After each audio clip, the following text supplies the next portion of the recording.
amigues, amics, benvinguts tots a aquest nou programa de Sant Gervasi Televisió, el Got mig ple. Amb el Got mig ple iniciem tota una sèrie de trobades, entrevistes, diàlegs amb l'expertesa, el coneixement, la saviesa de dones i homes que creiem que poden aportar un potent raig de llum en un context com l'actual. Un context que batejarem perquè ens entenguem tots amb el nom de crisi Covid-19. Tots estem confinats a casa i aquestes trobades, aquests diàlegs, aquestes entrevistes tindran un format telemàtic. Avui, per iniciar el Got mig ple, tenim la sort de poder comptar, i de fet estic esperant que arribi i s'incorpori a la sala de videoconferència, deia que comptarem amb la presència del doctor Jordi Serra. El doctor Jordi Serra és prospectivista.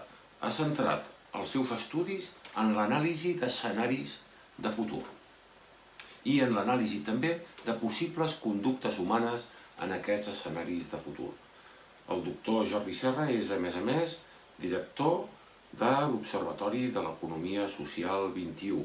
És també subdirector del Center for Postnormal Policy and Future Studies.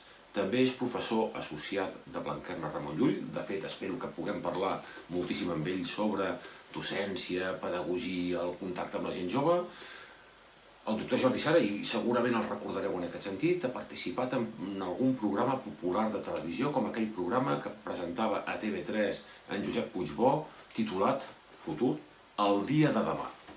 Ha participat en premsa, en programes radiofònics, i, a més, centra bona part de la seva tasca professional en l'assessorament tant a governs com a organismes governamentals, altres organismes internacionals.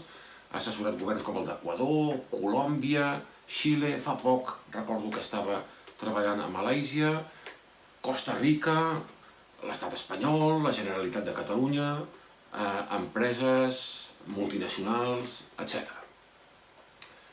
Però, a més, i això ho vull subratllar, i per això em fa certa il·lusió que sigui el doctor Jordi Serra el que iniciï tot aquest cicle del Got mig ple, el doctor Jordi Serra, a més, és una bellíssima persona i és tot un plaer poder conversar amb ell. Estic esperant que arribi, us deixo una estoneta i en qüestió de minuts espero que puguem començar el primer programa del Got mig ple. Benvingudes i benvinguts. Ben retrobat, Jordi. Què tal? Bona tarda. Com estem? Hola, David. Doncs bé, la veritat és que prou bé, no em puc queixar. Home, jo primer de tot el que et volia dir és que agrair-te que ens fessis un forat en la teva apretada agenda, perquè sé que estàs preparant per aquesta setmana alguna intervenció de tipus internacional i sé que vas molt just de temps i, escolta, poder parlar amb tu una estoneta és una sort. Se m'ha girat feina, sí. Jo, no sé, tenia la idea que això, el confinament, podria ser un palet més relaxat i la veritat és que últimament no fa més que demanar-me coses i, bueno, si es pot, es mira de fer. Doncs t'ho agraïm moltíssim, en nom de tota la gent de l'Escola Sant Gervasi, de les escoles Creixen i tot el nostre entorn de clade i entorn que tu coneixes bé. Com el portes, el confinament? Doncs la veritat és que prou bé. Primera, jo és que ja estic bastant acostumat a treballar a casa. Sí que és cert que m'he hagut de recol·locar, perquè, esclar, ara som 4 persones a casa i per coses com aquesta videoconferència m'he hagut de buscar un raconet una miqueta més tranquil, perquè, esclar, si em poso a fer la videoconferència al menjador, doncs la resta de la família es queixa. Oi? Però més enllà d'això, bé, de salut bé i d'ànims de moment també. Escolta'm, sé que em vas comentar que aquesta setmana participes com a ponent al Global Foresight Summit, una trobada de líders, de representants de polítiques governamentals, de líders empresarials, d'innovadors, de gent com tu que sou prospectivistes i penseu en el futur. Sobretot gent de prospectiva, fonamentalment gent de prospectiva. Per tant, gent que us projecteu en el futur i que el vostre treball és visualitzar el futur. Ja sé que no heu començat a treballar, però jo sé que tu tens contacte amb tota aquesta gent. Què creus que es respirarà donades les circumstàncies en què estem en el conjunt del planeta? Perquè tinc entès que aquí estareu i us trobareu gent del conjunt del planeta.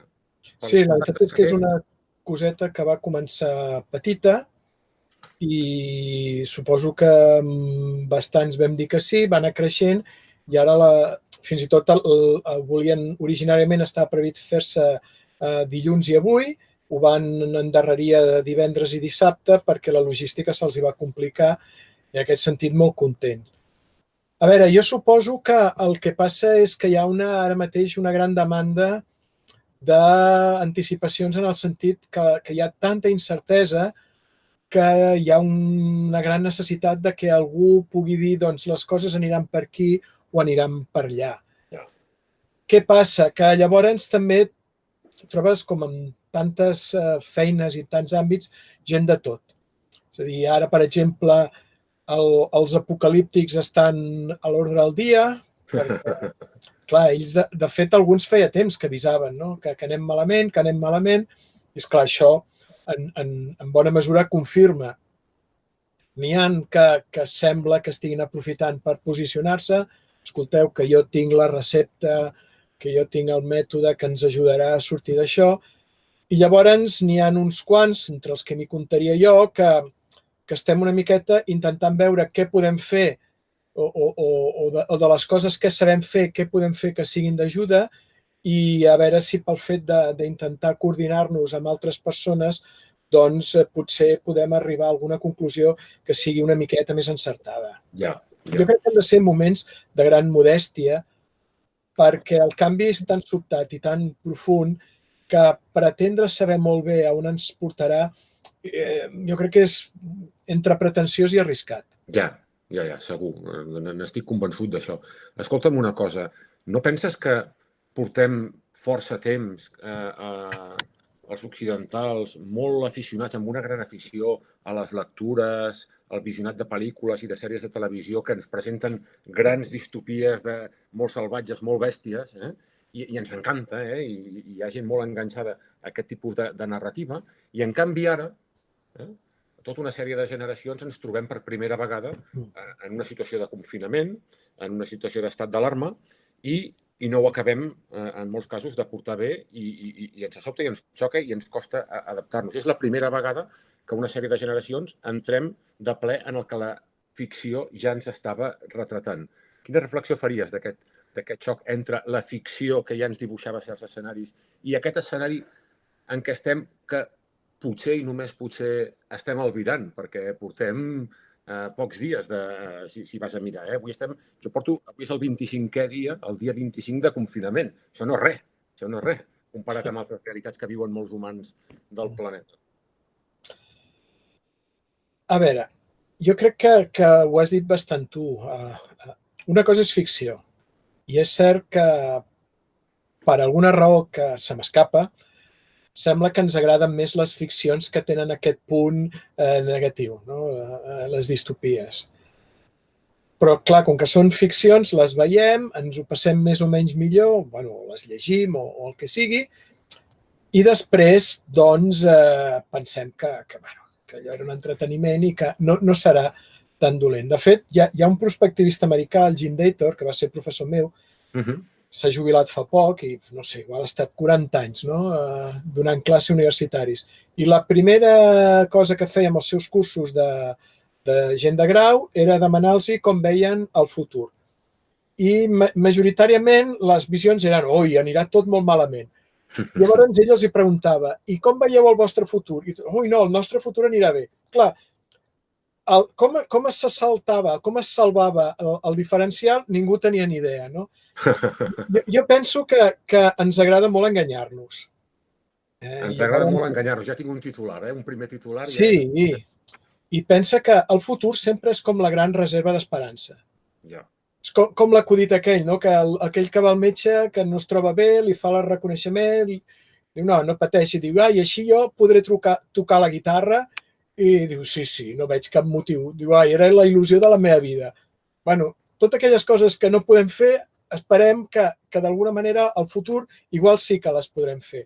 Però és que el futur no és mai només el resultat de les coses noves. Hi ha coses que les arrosseguem, que tenen inèrcies i que no les podem canviar de la nit al dia. Tu i jo, per haver nascut en un context cultural concret, doncs tenim uns codis, tenim uns principis i és molt difícil que ens els puguem expulsar del tot. El que nosaltres ara vivim com un gran trasbals, a altres llocs, per altra gent seria gairebé unes vacances. Hi ha gent que ho està passant molt pitjor i que la Covid-19 acaba sent només una de les coses més amb les que han de bregar en la seva vida, no? Sí, està claríssim. A més, el món està ple de... En la nostra generació s'han viscut coses a altres indrets del planeta que s'han endut moltes més vides i han provocat molts més desastres. Està clar que les coses ens les mirem d'una manera quan ens toquen més de prop i ens les mirem d'una altra manera quan ens toquen més de lluny. Jo crec que això és una miqueta l'actitud que fins i tot jo mateix vaig tenir una miqueta al principi i crec que s'ha demostrat errònia. Clar, ara veiem que el SARS-CoV-2, el virus aquest punyetero, que ens van dir al principi que era com un refredat una mica agressiu, ara veiem que en realitat té dues característiques molt punyeteres, que és el grau de, diguéssim, s'encomana molt fàcilment, la infectivitat, no sé com es diu tècnicament, és molt alta i al mateix temps és bastant letal.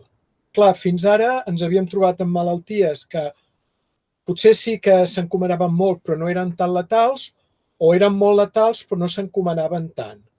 Clar, ara tenim les dues i això ha sigut una sacsejada molt forta. Potser sí que ara mateix encara hi ha més gent que globalment es mor d'altres malalties, jo què sé, malària, diarrees o el que sigui. Però el cert és que tenim davant un virus que realment presenta una combinació molt poc usual i que pensar que és més o menys com altres coses que hem viscut, jo crec que és el que al principi va dificultar que en molts llocs es prenguessin les decisions correctes. Està clar. Sí. Escolta'm, tu, com hem dit al començament, ets prospectivista, tu i la gent amb qui treballes i altres equips arreu del món esteu acostumats a això, a dibuixar escenaris de futur i a fer combinatòria de possibilitats per veure quines reaccions podem tenir nosaltres, quines iniciatives per dintre d'aquest futur situar-nos. Clar, entenc que l'escenari Covid-19 modifica moltes de les perspectives que havíeu dibuixat fins ara i que, per tant, ara us haureu de, suposo, estic fent una pressuposició, haureu de tornar-vos a situar. Faig una pregunta sense saber massa si això és així. En qualsevol cas, en cas que us hagueu de tornar a resituar respecte a quan havíeu assessorat governs, quan havíeu assessorat companyies, etc., respecte a les previsions que podíeu haver fet o els escenaris de futur que podíeu haver dibuixat, ara potser haureu de refer, com dèiem. Però si heu de refer, la teva intuïció /olfacte digue-li el que vulguis, què et diu? Què et diu sobre projeccions de futur? Deixa'm abans fer una prèvia perquè la meva experiència és que no tothom sap què és això, la prospectiva. Deixa'm dir dues coses. La prospectiva és la disciplina que estudia el futur per comprendre'l i poder-lo influir. Nosaltres, quan diem comprendre, vol dir que el que volem és entendre per què passen les coses. No es tracta de predir. De fet, desconfiem profundament dels profetes. Però si entenem per què i com poden arribar a passar determinades coses, és quan realment hi podem fer alguna cosa al respecte. Què ha passat?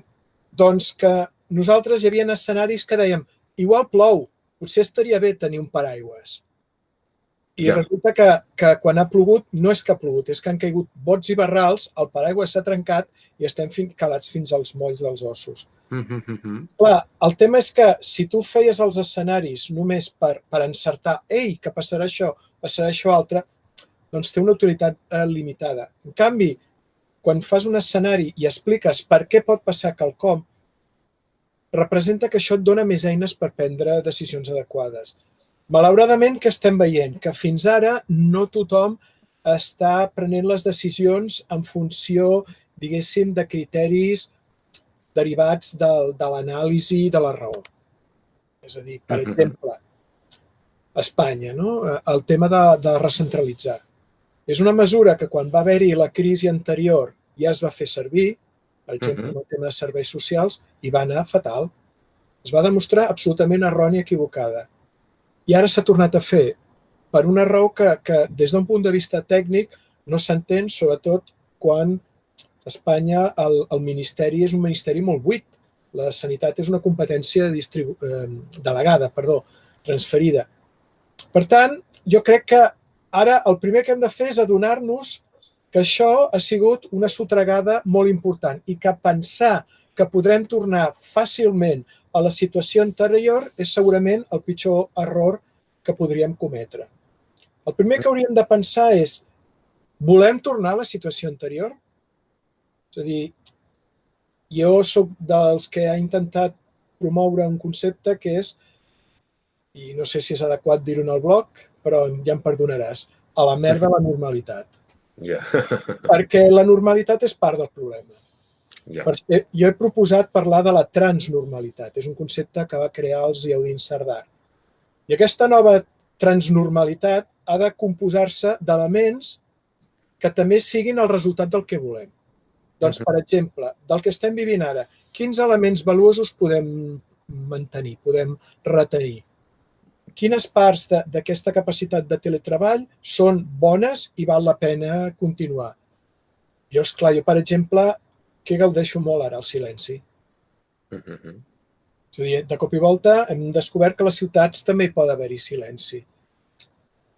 La natura està tenint com un respir de nosaltres i està recuperant-se. Doncs quins aspectes podem mantenir? Quins cal canviar? Clar, si realment això ha passat en gran mesura per les dinàmiques, si no globals, globalitzadores, això vol dir que ens interessa molt, per exemple, mantenir el comerç de proximitat i la producció de quilòmetre zero. No només de menjar, sinó de tot. Però justament són els que ara tenen més problemes per sobreviure. Sí. Per tant, hem de pensar molt bé. És a dir, ara hem de sortir a la crisi. Això, salvar vides, però llavors hem de tenir la capacitat de pensar en una certa pausa, no tenir pressa per arribar ja a les receptes, pensar en pausa i a mig i llarg termini quins elements ens agradaria mantenir. Quins val la pena i quins potser no ens agraden tant, però ara mateix seria com una mesura de prudència, de sentit comú mantenir-les. Jo, Jordi, combrego perfectament amb el que estàs dient i soc d'aquesta línia de pensament. El que passa que quan veiem la història i fins i tot la història de les epidèmies, i ens n'anem a les pestes de la segona meitat del segle XIV, allà tenim un viu exemple que després de passar moltes dècades malament va acabar sorgint un humanisme, i un humanisme que després va acabar portant un renaixement i, per tant, ens va portar a una de les èpoques més glorioses i més lúcides de la història d'Europa. En la línia i subratllant i apuntalant el que tu estàs dient. Però també tenim molts altres exemples a la història que les epidèmies o les guerres o les catàstrofes naturals han provocat por i aquesta por ha provocat un creixement del nombre de ciutadans porucs i, per tant, conservadors i, per tant, de retenir i, per tant, de voler anar enrere. I això és el que ens fa por. A més, com tu bé saps, en aquesta crisi que tot just estem vivint, hi ha molts pensadors que aquests darrers dies estan apuntant en aquesta línia, de dir, escolta'm, tenim un model que demostra la seva eficàcia, que és el model xinès. L'altre dia en Manuel Castells parlava del tema i ell deia en la seva línia de pensament, que pot coincidir amb la nostra, de dir, escolta'm, no ens enganyem, no hem de confondre l'eficàcia del model xinès, perquè el model xinès passa per alt la llibertat de les persones que nosaltres tant valorem. Però si valorem tant aquesta eficàcia, potser posarem en joc aquests valors humans, humanístics i humanitaris que són més, per dir-ho d'alguna manera, europeus. Clar, aquí hi ha moltes coses en joc, no? Per un costat tenim anem cap a un pes central tipus gran germà d'un estat altament digitalitzat, mantenim aquest liberalisme, la part positiva del concepte liberal que prové del romanticisme europeu en què el dret de les persones és importantíssim, a no ser que topi amb els drets dels altres, evidentment. I aquí tenim com un pèndol que em fa por que el conservadorisme que, per exemple, s'està detectant als Estats Units, que l'estem veient tots, sigui un conservadorisme que es propagui i que, per tant, ens faci anar no cap on tu apuntes, sinó cap a indrets poc humanístics, ja ens entenem. Bé, de fet, pensa que això no ve justament d'ara. És a dir, ja fa un temps que podem observar com un ascens del pensament més dogmàtic, més populista, totalitari, directament feixista. És a dir, el nombre de països que estan optant per líders amb alguna o totes aquestes característiques ha augmentat. Jo crec que aquí hi ha diverses qüestions. Primera, que en els temps de gran incertesa les respostes simples tenen més èxit.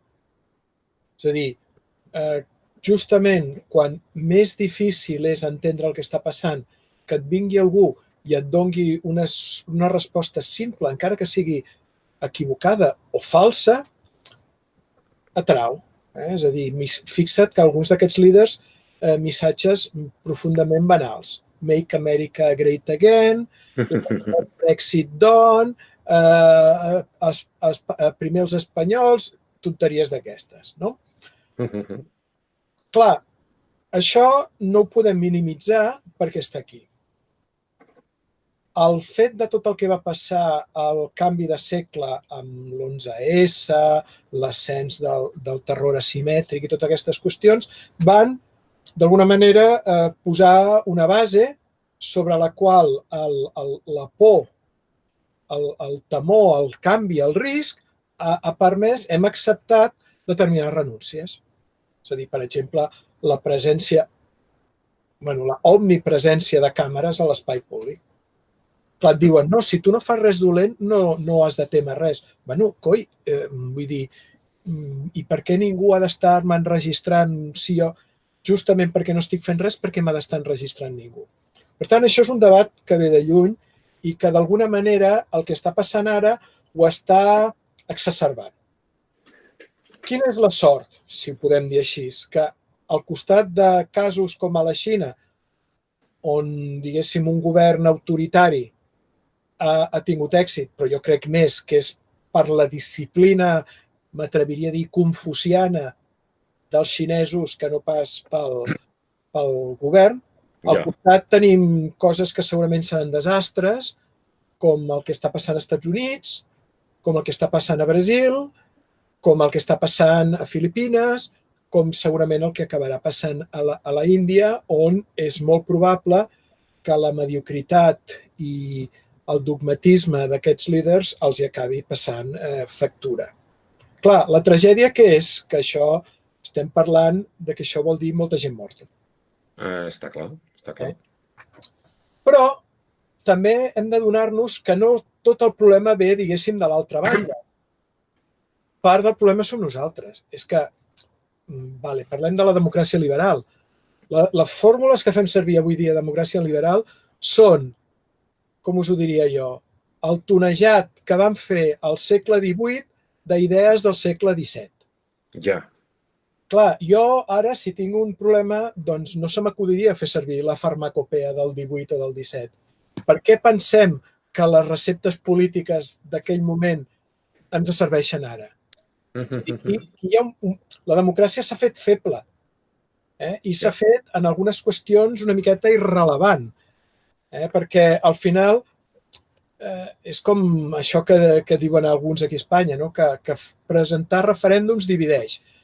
Bueno, suposo que segons com el presentis. I al final et trobes amb una qüestió que a mi em té bastant amoïnat, que és organismes que ens hem donat justament per consolidar i promocionar l'estat de dret i els principis democràtics, els valors humans, com la Unió Europea, estan fracassant miserablement, espectacularment. És que és un escàndol.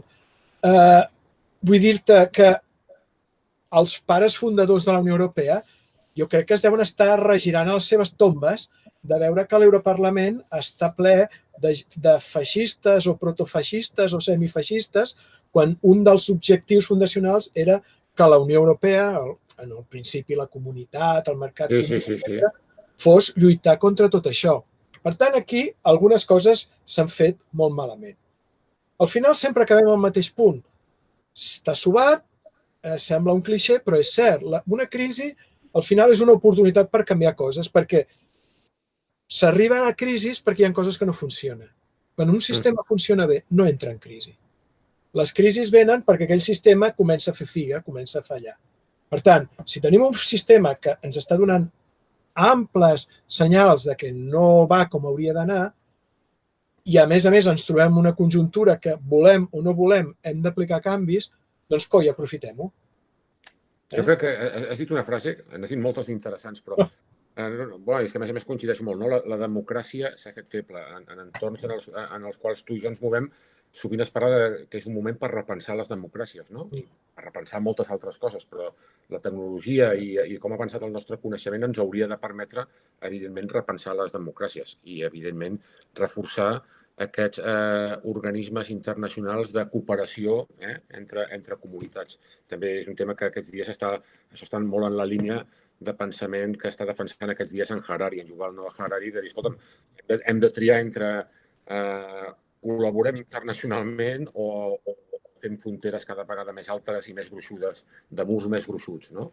Per tant, és un dels temes que aquests dies està molt a les planes dels diaris. Escolta'm, tu saps d'on vinc. Jo soc professor, soc mestre, a l'entorn Escola Sant Gervasi, a l'entorn Créixer en Educació, i no sé si ho saps massa, però des del minut zero en què va començar aquesta crisi, tota la nostra gent, d'una manera que, escolta'm, espectacular i per treure'ns el barret, no han fet altra cosa que aplicar el que són els valors de les nostres institucions. El coneixement, la transformació social, la proximitat, que és molt important, i la responsabilitat.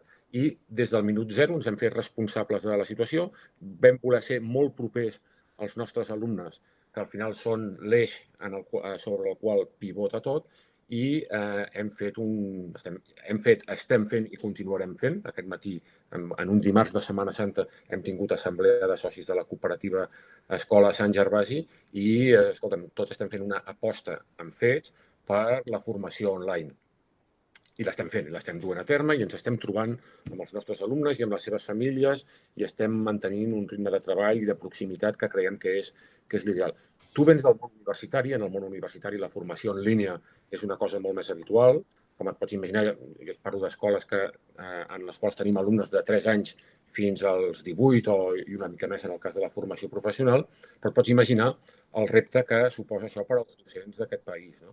Jo el que et demanaria és, escolta'm, què podríem dir als mestres, els mestres i les mestres d'aquest país i els mestres i les mestres de Créixer en Educació i d'Escola Sant Gervasi, que en el fons el que estem fent és impulsar uns nois i unes noies en col·laboració amb les seves famílies, impulsar-los cap a aquest futur sobre el qual tu fas prospeccions? A veure, la primera és que ho vulguin o no, un educador és justament el que fa sempre. És a dir, al final, un educador el que intenta és preparar els seus alumnes, més joves o més grans, per situacions que haurà d'afrontar un cop deixi la institució educativa. Per tant, això, vulguis o no, sempre ho fem. A risc de repetir-me, de fer-me pesat, diria que novament és una oportunitat, perquè al final això forçarà que molts mestres s'adonin que la tecnologia pot ser una eina fantàstica de suport a la seva feina, però ben entesa. Ben entesa, aquesta és la qüestió, molt bé. A veure, un professor, un mestre, que l'únic que faci és transmetre continguts, té mala peça al teler. Totalment d'acord. Avui dia, l'oferta de continguts és... A veure, jo ho veia amb els meus fills, no? Jo vaig guardar les enciclopèdies que teníem a casa i el meu fill últimament ja és que ja no mira ni segons quines coses, ja no les mira a Google, directament busca tutorials a YouTube. Per tant, aquí ja hi ha una oferta grandiosa. I si l'únic que fem, jo també com a docent, encara que sigui d'educació superior, és transmetre continguts, doncs jo crec que és que ja no tenim gaire sentit. Ara, hi ha una qüestió on som irreemplaçables, que és com a acompanyants en els viatges de descoberta dels alumnes.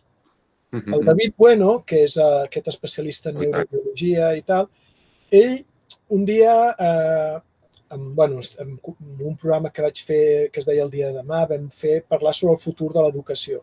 I ell va dir una cosa que no me n'he oblidat mai, que el que més fixa l'aprenentatge en un nen és la mirada d'aprovació del mestre. És a dir, allò que el nen està dient el que digui i que el mestre li hagi dient que sí, allò, pam, ho fixa. I això, ara com ara, no hi ha cap màquina que ho pugui reproduir. I això és on realment un docent pot oferir un valor afegit. És més, jo em trobo ara que haig de reformar el meu temari. És a dir, fer les classes en presencial es poden fer de determinades maneres i sé que funcionen. Porto molts anys fent-ho. Ja, com tots els mestres, tenim els nostres recursos i els nostres sistemes i ja sabem quan una classe ens ha anat bé. Però ara és un territori nou que has de repensar. Has de, per exemple, adaptar els continguts, has de preparar, has de valorar de manera diferent el temps que empraràs. I al final et força a pensar en una cosa que potser molts a l'àmbit de l'educació havien perdut de vista, que l'important no és que nosaltres ensenyem, sinó que els alumnes aprenguin. Claríssim. No, Jordi, la nostra experiència a les escoles Creixen i a Escola Sant Gervasi va absolutament en aquesta línia. El que passa és que tenim la sensació des del dia 13 de març, imagina't tu, Sembla que el que portàvem 20 anys fent no deixava de ser més que els preparatius per passar definitivament del segle XX al segle XXI. I ara, des de fa molt pocs dies, des del dia 13 de març, portem avui, recordo, 25 dies confinats, tenim la sensació que ara, de ple, ens hem submergit de la mà dels nostres alumnes, això sí, en el segle XXI ja, de cop i volta. És a dir, feia falta que hi hagués una necessitat imperiosa per allò que ja havíem anat preparant i que no portàvem pas malament, ara de cop i volta. I, per tant, creiem que aquest camí ja no tindrà... Evidentment que tornarem al presencial i tornarem a veure'ns les cares i que aquesta mirada d'aprovació es visqui d'una manera molt més propera, però estic completament d'acord en les idees que s'ha expressat i, evidentment, que els mestres som acompanyants dels alumnes en els processos de descoberta. Penso que és la línia en la qual estem anant la pedagogia actual ja des de fa un temps. Escolta'm, Jordi, no cal ser un gran autor ni cal escriure articles als diaris, tot i que... Vols dir que jo no ho soc? No, ho dic per mi, Jordi. No, aquests dies la premsa va molt plena d'idees i hi ha tòpics que també s'estan repetint, no? És evident, només cal saber fer les 4 operacions bàsiques i ser una mica assenyat per saber que econòmicament d'aquesta ens sortirem una mica més pobres tots o molts, no? Però com que jo sé que jo compartim una cosa i és que com a mínim som dels que veiem sempre el got mig ple, abans has fet alguna referència, però m'agradaria veure si poguessis concretar més de quines coses bones creus que ens poden aportar els escenaris que es poden acostar, siguin els que siguin, quines creus que es donaran en diversos possibles escenaris. Pensa, tranquil. A veure, jo, un dels llocs on treballo és el Center for Postnormal Policy and Future Studies, que estem treballant en una teoria que en diem la teoria dels temps postnormals. Molta gent es pensava que era una vena que ens ha agafat i mira per on tot això, el Covid-19, doncs sembla un exemple de llibre del que estem explicant. Complexitat, caos, contradiccions, velocitat, tot. Aleshores, una de les coses que fem és presentar els escenaris de futur en 3 grans blocs. El primer és el primer demana, el present estès, que és una miqueta el tipus d'escenaris que ens donen més tranquil·litat, perquè assumeixen un major grau respecte al que vivim en el present. Clar, què serien els escenaris, per exemple, en què trobem una vacuna ràpid, que els tractaments, els antivirals o els retrovirals funcionen i que potser aplicant mesures una miqueta d'economia de guerra o de que tots renunciem a certes qüestions, ens deixem uns quants pèls a la gatera, però més o menys continuem. Aquest és un escenari que jo crec que molta gent espera, no? Molta gent està esperant que ens arribi la pastilleta per poder tornar al que fèiem abans. El segon demà en diem futurs familiars. I aquí explorem idees que potser les hem sentit, allò que deies tu abans, amb les distopies, amb les ficcions, però que no hem pensat que poden tenir una càrrega de futur. No? Llavors, aquí, per exemple, jo crec que és un escenari que pot ser interessant per l'economia social.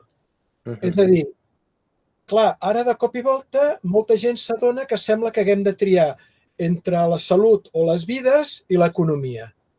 Clar, dius, home, és que és molt bèstia dir això. Quin sentit té una economia que pugui estar al marge o contra o per sobre de les persones?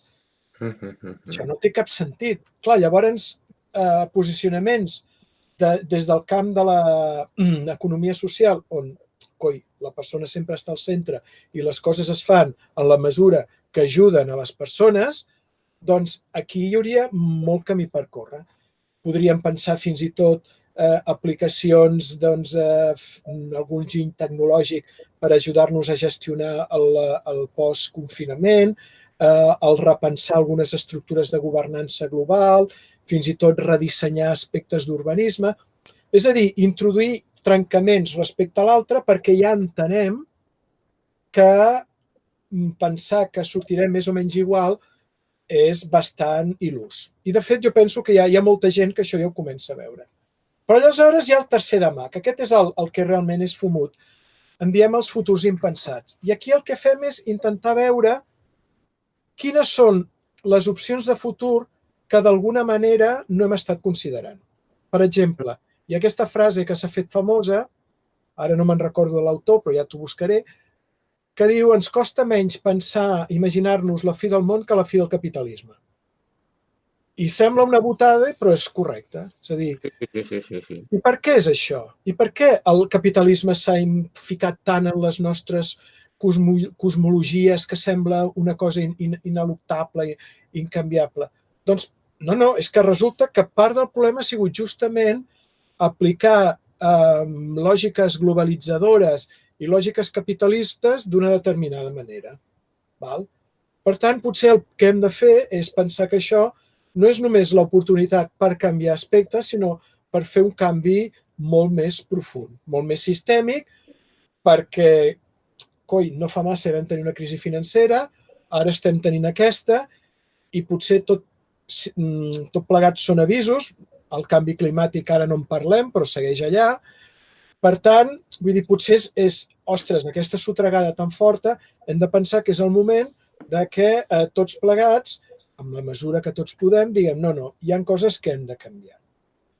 I si això ens ha ensenyat que hi ha coses que es poden fer diferents, que hi ha coses que potser no ens agraden i que hi ha coses que potser estem entenent que les hem d'acceptar, doncs, en lloc de deixar que ens vingui a sobre, com ha passat amb aquesta crisi, anar preveient una miqueta què podem fer, és a dir, tot el que no es va fer amb el canvi climàtic que s'hagués pogut fer, doncs què podem fer ara en properes crisis que puguin venir.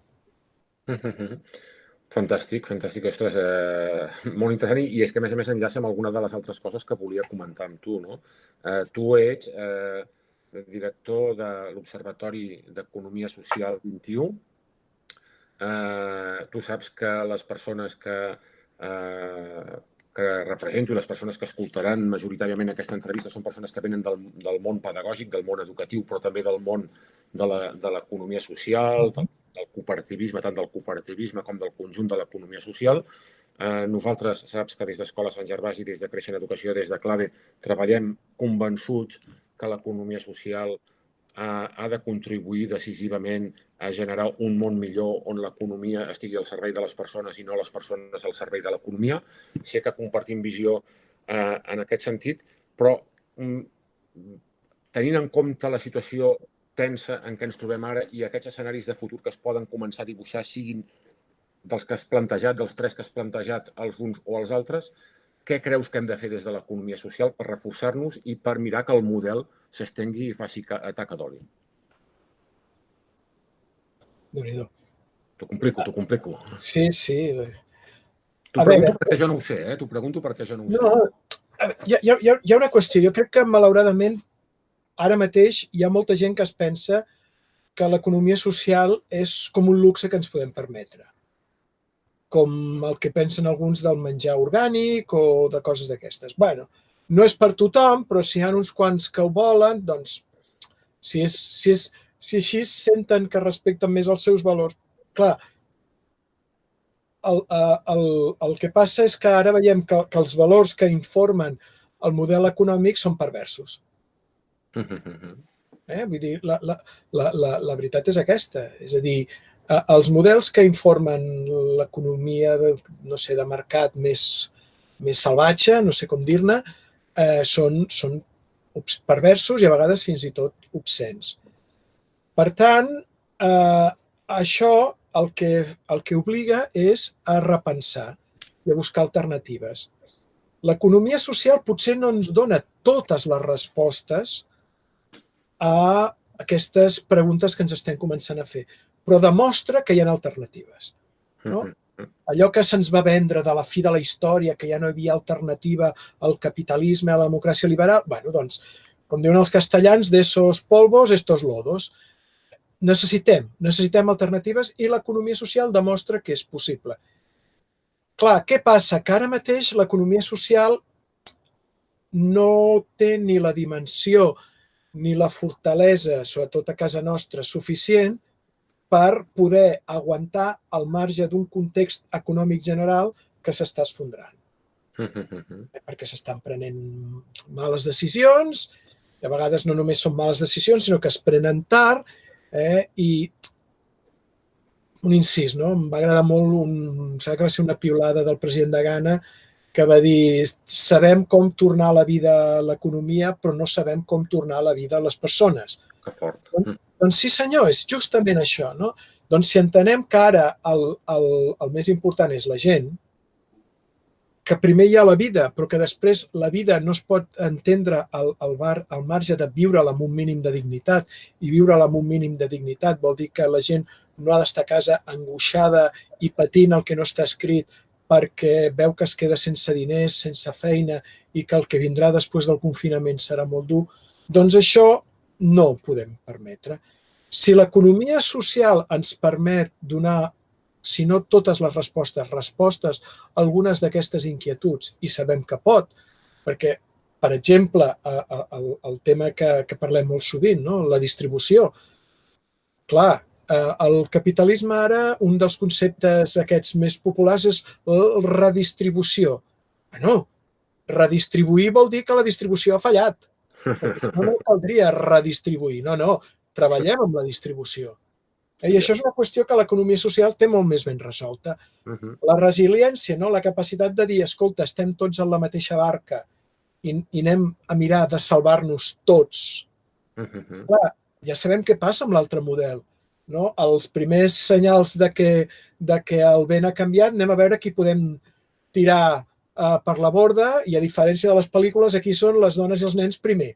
No? Ja. Sí. Això, jo penso que aquí, jo crec que aquí l'economia social té una oportunitat. Jo crec que malauradament, al ser una sotragada sistèmica tan gran, amb moltes entitats d'economia social patiran molt, perquè malauradament el context és el que és, però que, i és una de les coses que des de l'Observatori m'agradaria poder constatar, jo crec que ara és una bona oportunitat per demostrar que quan se li dona una oportunitat, l'economia social realment és molt més resilient i realment és molt més, com t'ho diria jo, sensible a les necessitats de la gent. Fins ara ha estat així. I vull creure, i per això treballem, que també serà així a partir d'ara. Tu has dit una cosa fonamental, valors, no? Quan Francesco Petrarca va començar a veure la llum, una certa llum al final d'un túnel, que era aquell túnel del segle XIV, fosc, ple de malaltia, de misèries, de guerres i de gent molt, molt emprenyada, es va començar a obrir, a través d'aquell raig de llum es va obrir tot un món, no? I tot aquest món va ser tot aquell humanisme que va acabar desembocant en un renaixement esplendorós en què es va reinventar l'economia.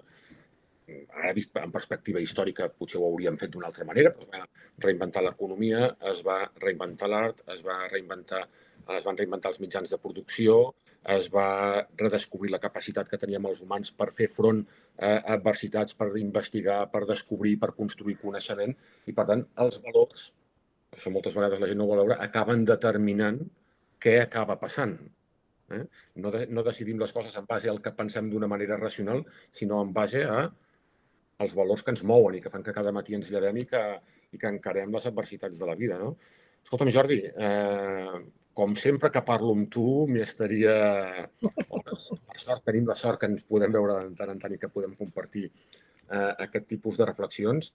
Ha estat un plaer que ens fessis un forat a la teva agenda i també ha estat un plaer passar la tarda del 25è dia de confinament. Quants dies portes tu confinat? Més o menys. Va ser un dijous, no? El primer dia... Jo és que crec que l'endemà, el divendres, encara vam haver de fer una reunió blanquerna. Sí. A mi em va passar això, que no com tu des del primer dia, perquè els primers dies, per temes de gestió d'Escola Sant Gervasi, vam haver de fer sí o sí moviments perquè havíem de deixar les coses per trobar-les més o menys bé quan tornéssim. Suposo que com tu, doncs, si tu comptes 25, jo crec que estic igual. Sí. Bueno, és com un Robinson Crusoe que va allà comptant els dies que està a la seva... Veus? Jo és que... Saps què passa? Que, vull dir, ho vaig tenir bastant clar que segurament duraria més del que ens deien i vaig pensar que em generaria frustració. I aleshores, doncs... No, a mi no me la genera, com te'ls dies, perquè em planifico la feina perquè tenim molta feina i organitzar també per tenir una mica de perspectiva. I també pels companys de l'escola, per dir, senyors, que portem 25 dies i així podem avaluar també allò que anem fent. Home, és que crec que vosaltres esteu en una situació més complicada perquè, com has dit tu abans, vulguis que no, per exemple, Blanquerna ja té una plataforma virtual. No, nosaltres la teníem, teníem i ara hem ampliat, però ens han enviat els gràfics d'utilització de les plataformes, d'utilització de servidor, i si t'ensenyo els gràfics caus de cul. O sigui, feien servir habitualment, que ja era molt, clar, ara les gràfiques s'han disparat. Els últims informes que ens han arribat són espectaculars. Però bé, tot això està fet per poder canviar i per poder aprofitar el que aprenguem. Jo, per exemple, esclar, això de dedicar-te a la prospectiva fa que entris en contacte, com que són pocs, els que estem per tot arreu ens connectem. Jo, per exemple, una temporada vaig estar en una junta d'un organisme internacional, la World Future Studies Federation, que estàvem els de la junta escampats pels 5 continents. I ja des d'aquell moment ja vam ser dels primers que treballàvem amb Basecamp, ens trobàvem de diverses maneres. Hi ha una part, diguéssim, que la tinc interioritzada. Clar, fins ara era una més a més. El que això ha fet és que, ostres, aquesta interacció digital s'ha convertit en la principal manera de treballar. És clar, hi ha una qüestió que és fotuda, no? Que és, jo, per exemple, estic procurant mirar la càmera, però se me'n van els ulls cap als teus ulls. Però si miro els teus ulls, ja no estàs mirant a la càmera. Clar, jo sé que, per exemple, quan estic explicant alguna cosa, interessa, la manera com es rep pels alumnes és molt diferent si aconsegueixo mantenir la mirada a la càmera com no. Clar, això potser hi arribarà un dia que la pantalla serà capaç de miris on miris, transmetre la mirada, ja no estarà només al punt de la càmera, no? Però semblen tonteries i en canvi són qüestions molt importants perquè seguim sent animals socials, seguim necessitant el contacte, això, vaja, és meravellós, no m'imagino un confinament hagués sigut molt més dur sense aquestes possibilitats, però seguim, la resta ho trobem a faltar. És un aprenentatge, en definitiva. Clar, i tant. Bé, escolta'm, Jordi, en qualsevol cas, que vagi bé el Global Foresight Summit que teniu, em sembla que has dit dijous i divendres? Divendres i dissabte, el 9 i el 10. Divendres i dissabte, doncs ja ens explicaràs a quines conclusions... Bueno, si ho busqueu, us hi podeu apuntar i, escolta, com més serem, més riurem. ho buscarem i en farem un seguiment i ho compartirem amb tots els companys i companyes. Molt bé. Moltes gràcies i ens retrobem segur que ben aviat en presencial físic. D'acord? I tant. Vinga, una abraçada.